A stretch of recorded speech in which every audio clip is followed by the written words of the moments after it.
host, Joshua Church. Hey, everybody. So, it's New Year. I've already done my New Year looking forward to and least favorite video, or audio. So, I figured I'd talk about the other thing that everybody was excited for the New Year, and that is the final season and final episode of Stranger Things.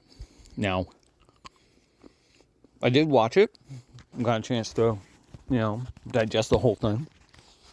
And I will say, even though this season felt different in the sense that it's been so long, I had to do a lot, cover a lot of ground to wrap this season up and to make it, make sense over these episodes.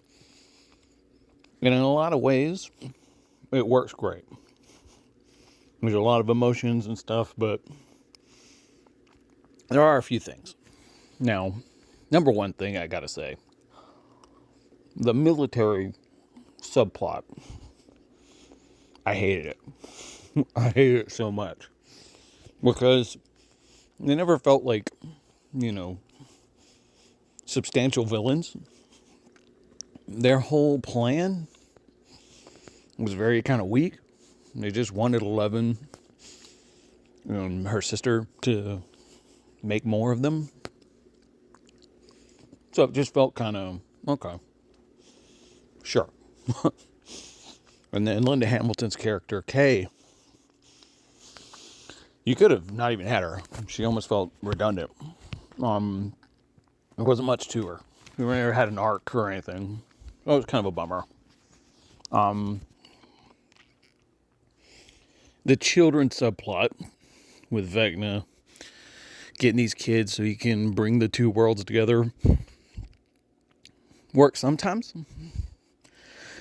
but also felt a little convoluted. Now, I say this not to say it's bad, because it isn't. On an emotional level, and I guess a wrap-up level, I still enjoyed it. I still thought it was really good. And I know a lot of people, well, not a lot of good people, a lot of bad people, didn't like the Will coming out scene because they felt it was woke and too forced. Now, granted, I did not think it was woke. I thought it was interesting from his character standpoint and something he's obviously been pushing for a while. We've kind of known, Will was gay. There's a bunch of memes about it. So we knew this was coming. And I understand his frame of mind to go, let me get this off my chest before we go into battle and it gets used against me. Sorry, I'm outside and it's really cold here in Florida right now. But yeah, so I understood why he did it. And it came off very emotional and really well acted. And I thought, for a show that was trying to fit as many resolutions into those last couple of episodes, it made absolutely sense to just do it then, because they had no other place to put it. So I wasn't mad at it. I'm going to get to the last episode. The last episode is very long. Now, the first half of the episode is the big CGI Monster Fest. That part of it was cool. If not, maybe a little, I don't know, maybe ham-fisted.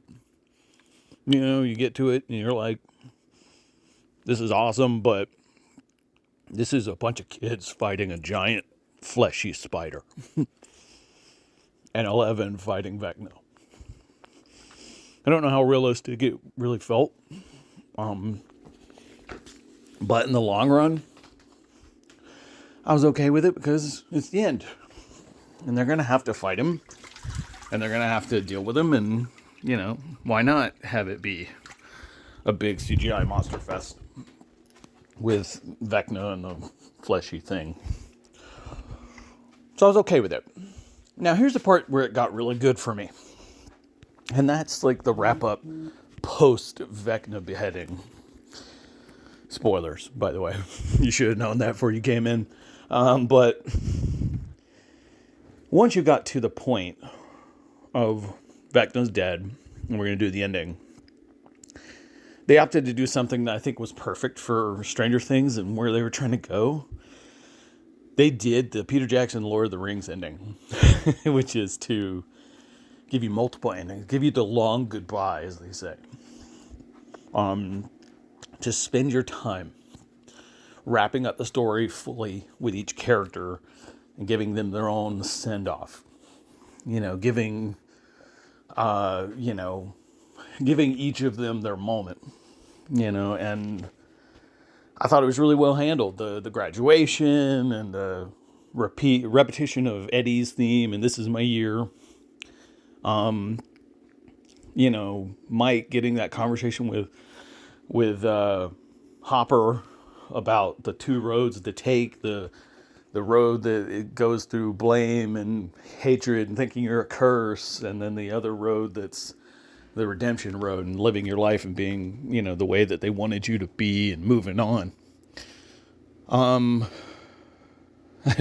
always do these outside, and so my family doesn't make noise. And this one's hard because I'm freezing. But I should have gotten the hot tub. Okay, but breathe. Okay. Yeah, but the real ending of them in the basement doing D&D was such a brilliant stroke of Mike being the one to be the storyteller, to tell each of them their story, where he thinks they'll end up in their life. It's very teary and, heartfelt.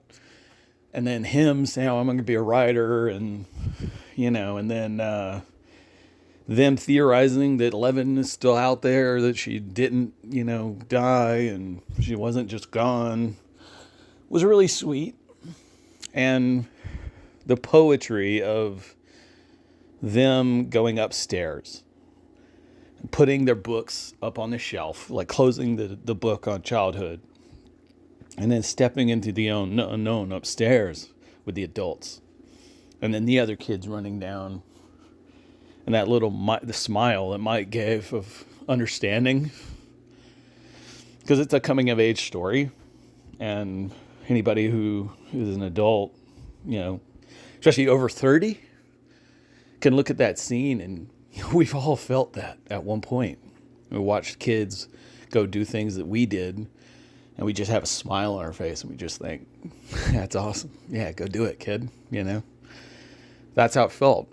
And it was really sweet. I thought it was a really great ending to the show about kids and about growing up. And while the climactic ending of Vecna and the Mind Flayer and all that may have not been the best thing, the wrap-up, the goodbye, was handled perfectly.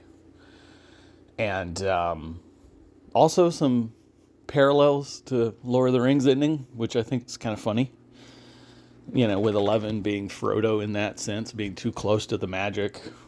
She has to be separated or else, she can't move on in this world. I thought it was very, very much a reflection of Lord of the Rings in a lot of ways.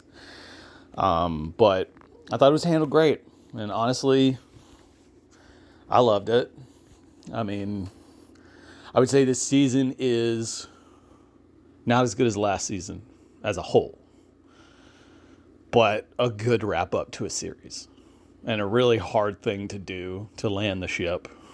I think maybe it would have been better had they filmed 2 halves and done a double length season, but it was kind of anyway because each episode was very long. So I don't know. Maybe it was as good as it could have been. And maybe it's just hard for us to take in endings. The expectations are so high, but I don't know. But I thought it was good. Well, it was really good. I enjoyed it. And it was definitely teary at the end. It was happy to see those characters get a good send off. And I'm glad it wasn't a Game of Thrones ending with like 5 people dying or something. But there you go. That's my rating. I think it was good. I think it was awesome. I appreciate you guys. Thank you for being in my party, being the chaotic good in my life. I really appreciate that. And I'm really hoping that this year I can finally start doing some stuff on my own as well as doing quick bites and try to take my own journey. So we'll see. But until next time, journey well, enjoy things, go do stuff, be kind, and I'll see you on the flip side.